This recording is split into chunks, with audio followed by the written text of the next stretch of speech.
बिस्मिल्लाहिर्रहमानिर्रहीम। अस्सलाम वालेकुम जी। आप देख रहे हैं ज़हरा अहमद किचन सीक्रेट्स और आज मैं आपको बताऊंगी कि आप किस तरह मटर को कम से कम 6 माह तक सेव कर सकते हैं। जैसे कि 6 माह बाद अगेन जो है वो मटर का सीज़न आ जाता है, मटर आ जाते हैं, मटर बहुत सस्ते मिलते हैं। तो आपने क्या करना है, इसको सेव कैसे करना है। बहुत सी हमारी मुश्किलात होती हैं इसको स्टोर करने में। मटर उग आते हैं, अगर आप इसको फ्रीज़र में रखें, जब पकाएं तो उस पर झुर्रियाँ आ जाती हैं। ये तमाम सोल्यूशन मैं आपको बताऊंगी इस आज की वीडियो में। तो आपने लेना है पानी, तकरीबन हमने 4 लीटर ले लिया। 2 टेबल स्पून इसमें चीनी डालेंगे। चीनी हम क्यों डालें हैं, ताकि हमारे जो मटर है उनका कलर वैसे का वैसा ही रहे, हरे का हरा रहे। जैसे ही पानी उबलने लगेगा इसमें हम डाल देंगे मटर। अब क्या करना है जी, आपने मटर को पकाना नहीं है, उबालना नहीं है, जस्ट आपने इसको 1 से 1.5 मिनट तक, ठीक है, तकरीबन 1.5 मिनट तक आपने इसको गर्म पानी में रखना है। ठीक है, गर्म पानी यानी कि फ्लेम आपने ऑन रखनी है साथ, और इसको आपने जो है वो 1.5 मिनट तक पानी में रखना है। ठीक है, जैसे ही 1.5 मिनट हो जाएगा आपने फ़ौरन से इसकी फ्लेम बंद कर देनी है। ठीक है, हमने इसको ज़्यादा पकाना नहीं है। पकाना क्यों है वो भी मैं आपको आगे चल के बताती हूँ जी। अच्छा जी, तो अब हमने क्या करना है, एक स्ट्रेनर ले लेना है, छलनी ले लेनी है, उसमें डाल देने हैं मटर, और ऊपर से हमने ठंडा पानी जो है वो खोल दिया।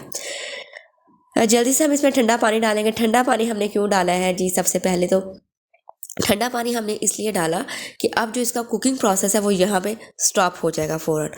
और इसको हमने उबाला क्यों, उबाला इसलिए कि इसका जो ग्रोथ प्रोसेस है वो भी यहाँ पे स्टॉप हो जाएगा। ठीक है, अब आप चाहे तो इसको नीचे फ्रिज में रखें, ऊपर फ्रीज़र में रखें, तो ये कभी भी ग्रो नहीं करेगा। यानी कि जैसे मटर उगाते हैं ना, अब ये उगेगा नहीं। जस्ट हमारा जो उबालने का पर्पज़ था वो ये था। ठीक है, अब जल्दी से हम इस पे जो है वो पानी डालेंगे। इतना पानी डालेंगे कि हमारे जो मटर है वो रूम टेम्परेचर पे आ जाए, ठंडे हो जाए, ताकि इसमें जो कुकिंग प्रोसेस है वो हमारा यहाँ पे स्टॉप हो जाएगा। ठीक है, तो आप देख सकते हैं हमारे मटर स्टिल वैसे ही हरे के हरे हैं। अब हमने क्या करना है जी, मैं आपको बताती हूँ जी आगे चल के। अब हम क्या करेंगे, इसको हमने रखते हैं कि किसी जो है वो आप टब में रखते हैं स्ट्रेनर समेत, ताकि इसमें से तमाम जो पानी है वो निकल जाए। ठीक है, इसका तमाम पानी जो है वो अच्छे से स्ट्रेन हो जाए। पानी आपने इसका निकाल लेना है। उसके बाद आपने इसको डाल लेना है एक बाउल में, एक बॉक्स में डाल लें आप इसको।